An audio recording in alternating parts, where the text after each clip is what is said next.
En ce moment, dans tous les pays, on réforme l'enseignement public. À cela, deux raisons. La première est économique. Comment instruire nos enfants pour qu'ils trouvent leur place dans l'économie du XXIe siècle? Comment s'y prendre? Et ce, alors même que nous sommes incapables de prévoir à quoi ressemblera l'économie la semaine prochaine, comme l'a démontré la crise récente. Comment faire donc? Quant à la seconde raison, elle est culturelle. Tous les pays du monde se demandent comment éduquer nos enfants pour qu'ils acquièrent une certaine identité culturelle, pour leur transmettre les gènes culturels de nos communautés, tout en participant à la mondialisation. C'est la quadrature du cercle. Le problème, c'est que ces gens comptent affronter l'avenir en appliquant les méthodes du passé. Et, ce faisant, ils laissent sur le bas-côté des millions d'enfants qui ne voient pas l'intérêt d'aller à l'école. Nous, quand nous y allions, nous étions motivés par un principe. Si on travaillait dur, qu'on obtenait de bons résultats et qu'on décrochait un diplôme, on était sûr d'avoir du travail. Nos enfants n'y croient plus, et ils ont bien raison. Certes, mieux vaut avoir un diplôme, mais ce n'est plus une garantie d'emploi. Surtout si pour l'obtenir, on refoule tout ce qui nous était cher. On entend parfois dire qu'il faudrait remonter le niveau, que cela permettrait de progresser. Eh bien oui, d'accord, ce serait bien. Qui prendrait l'inverse? Aucun argument n'a réussi à me convaincre qu'il faudrait le baisser. Le problème, c'est que le système d'éducation actuel a été fondé, conçu et organisé à une autre époque. Il repose sur la culture intellectuelle du siècle des Lumières et sur la conjoncture économique de la révolution industrielle. Avant le milieu du XIXe siècle, l'enseignement public n'existait pas. Enfin, on pouvait quand même être instruit par les jésuites si on en avait les moyens. Mais l'enseignement public, financé par les impôts, obligatoire et gratuit, c'était une idée révolutionnaire. Beaucoup de gens s'y sont même opposés. Selon eux, il était inconcevable que les gosses des rues, les enfants d'ouvriers, profitent de l'enseignement public. Ils sont incapables d'apprendre à lire et à écrire. Ne perdons pas notre temps.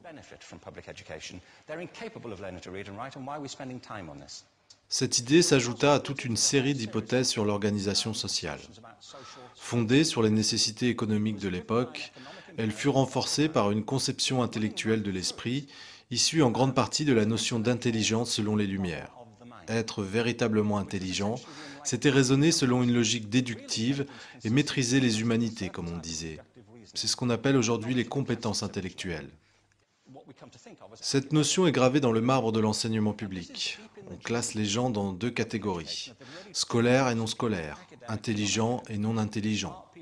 Résultat, de nombreuses personnes très douées sont persuadées d'être bêtes, car elles ont été évaluées selon cette seule conception. L'édifice repose donc sur deux piliers, économique et intellectuel. J'estime que ce modèle a bouleversé la vie de beaucoup de gens, parfois dans le bon sens. Quelques-uns en ont tiré un grand bénéfice, mais pas les autres. Ceux-là sont frappés par une épidémie contemporaine, à la fois intempestive et imaginaire, le TDAH, trouble déficitaire de l'attention avec hyperactivité. Voici une carte des cas de TDAH aux États-Unis, ou plutôt des diagnostics de TDAH. Ne nous méprenons pas, je ne nie pas l'existence du TDAH. Je ne suis pas compétent pour affirmer une chose pareille. La grande majorité des psychologues et des pédiatres affirment que cela existe, je le sais, même si le débat reste ouvert.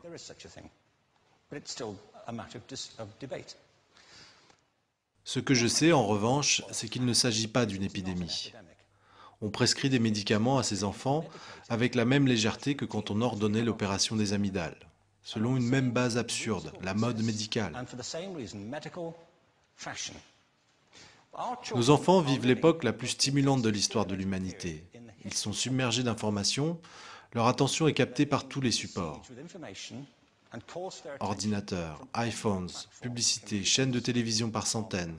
Et nous, on leur reproche de ne pas se concentrer. Sur quoi? Sur des sujets barbants, à l'école principalement. Selon moi, ce n'est pas un hasard si le TDAH se développe selon la même courbe que les tests de connaissances. Et on prescrit à ces enfants de la Ritaline, de l'Adderall et toutes sortes de médicaments, certains étant très dangereux, pour qu'ils se concentrent et se calment. Mais, selon cette carte, le trouble de l'attention est plus répandu à l'est du pays. Les gens sont un peu plus distraits dans l'Oklahoma,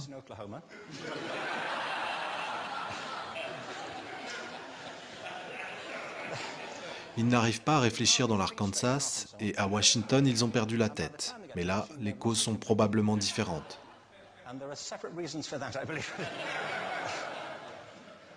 Cette épidémie est fictive. Si on y pense, les arts, et pas seulement les arts, je crois que c'est aussi le cas de la science et des maths, mais je me centre sur les arts parce qu'ils sont très atteints. Les arts sont aujourd'hui les victimes de cette mentalité, tout particulièrement. Les arts développent l'idée de l'expérience esthétique. Une expérience esthétique, c'est le moment où vos sens fonctionnent pleinement, quand vous occupez l'instant présent, quand ce que vous êtes en train d'accomplir vous fait vibrer, quand vous êtes pleinement éveillé.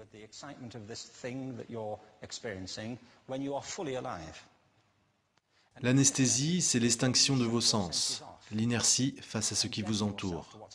C'est d'ailleurs l'effet de certains de ces médicaments. Nous adaptons nos enfants à l'instruction en les anesthésiant, alors que nous devrions faire le contraire. Nous ne devrions pas les endormir, mais les éveiller, révéler ce qu'il y a en eux. Mais voici notre idéal. Il me semble que notre système d'éducation répond aux intérêts de l'industrie, qu'il est à son image. En voici quelques exemples. Les écoles sont calquées sur les usines. On y sonne la cloche, les salles sont séparées, on enseigne les matières isolément. Nous instruisons toujours les enfants par classe. Je veux dire, on les soumet à un système organisé selon l'âge. Pourquoi? Pourquoi croyons-nous que le principal dénominateur commun des enfants est leur âge? Comme si leur caractéristique principale était leur date de fabrication.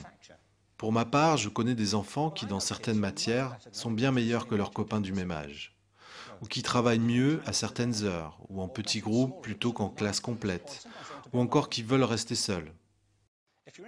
Quand on se penche sur la pédagogie, on n'adopte pas d'emblée cette conception issue du productivisme, mais la conformité règne. C'est de plus en plus vrai, surtout quand on constate la standardisation des tests de connaissances et des programmes scolaires, leur normalisation. À mon avis, nous devrions aller dans l'autre sens. C'est ce que j'appelle modifier le paradigme. Une grande étude a été menée sur la pensée divergente il y a 2 ou 3 ans. La pensée divergente n'est pas la même chose que la créativité. Pour moi, la créativité, c'est la capacité à avoir des idées originales qui ont de la valeur. Sans en être synonyme, la pensée divergente est essentielle pour la créativité. Il s'agit de l'aptitude à formuler un grand nombre de réponses à une question, à considérer cette question sous plusieurs angles, ce qu'Édouard de Bono appelait la pensée latérale, à penser autrement que selon des voies linéaires ou convergentes, à concevoir plusieurs réponses et non une seule. J'ai donc conçu un test à ce sujet. On peut demander aux gens, combien d'usages pourriez-vous faire d'un trombone? Ils posent alors des questions de routine, puis la plupart proposent 10 ou 15 réponses. Certains sont assez forts pour en imaginer 200. Pour en arriver là, ils s'interrogent. Et si le trombone mesurait 60 mètres de haut? S'il était en caoutchouc mousse? Est-ce que l'on doit s'en tenir au trombone tel qu'on le connaît, Jim? Le test fonctionne ainsi. C'est exposé dans un livre intitulé Breakpoint and Beyond, le point de rupture et au-delà. 1500 personnes ont été étudiées. Selon le protocole de l'expérience, celles qui dépassaient un certain niveau étaient considérées comme des génies de la pensée divergente. J'ai une question pour vous. Quel pourcentage des 1500 sujets ont atteint le niveau du génie? Un dernier détail, c'était des enfants de maternelle. Qu'est-ce que vous diriez? Combien étaient des génies? 80%? Ok? Il y en avait 98%. Il faut le savoir, l'étude portait sur le long terme. Les mêmes enfants ont donc été testés une seconde fois 5 ans plus tard, vers 8 ou 10 ans. Et là, à votre avis? La moitié moins, 30%. Nouveau test 5 ans plus tard, à 13 ou 15 ans, 12%. Vous avez compris la tendance, n'est-ce pas? Cela nous fournit une donnée intéressante. En effet, on aurait pu supposer que l'évolution se ferait en sens inverse, non?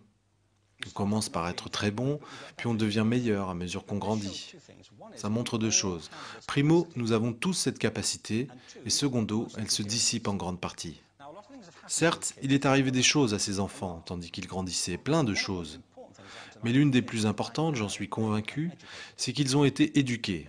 Ils ont passé 10 ans à l'école, où on leur a répété, il n'y a qu'une réponse, elle est écrite derrière, mais ne tourne pas la page. Et ne copie pas, c'est de la triche. Hors de l'école, on appelle ça de la coopération. Mais à l'école, alors là, ce n'est pas l'effet de la volonté des professeurs, c'est comme ça, c'est tout. C'est gravé dans le marbre de l'éducation. Or, nous devons envisager autrement les capacités humaines, dépasser cette vieille scission entre compétences intellectuelles et non intellectuelles. Ce n'est qu'une abstraction, une théorie, un mode de sélection. Regardons enfin les choses en face, tout ça, c'est un mythe. Ensuite, nous devons reconnaître que la plupart des acquisitions de base se font en groupe, que la coopération alimente le développement. Si nous atomisons les gens, si nous les séparons et si nous les jugeons individuellement, nous les séparons de leur environnement éducatif naturel. Enfin, tout repose sur la culture de nos institutions, sur leurs habitudes autant que sur le milieu dans lequel elles fonctionnent.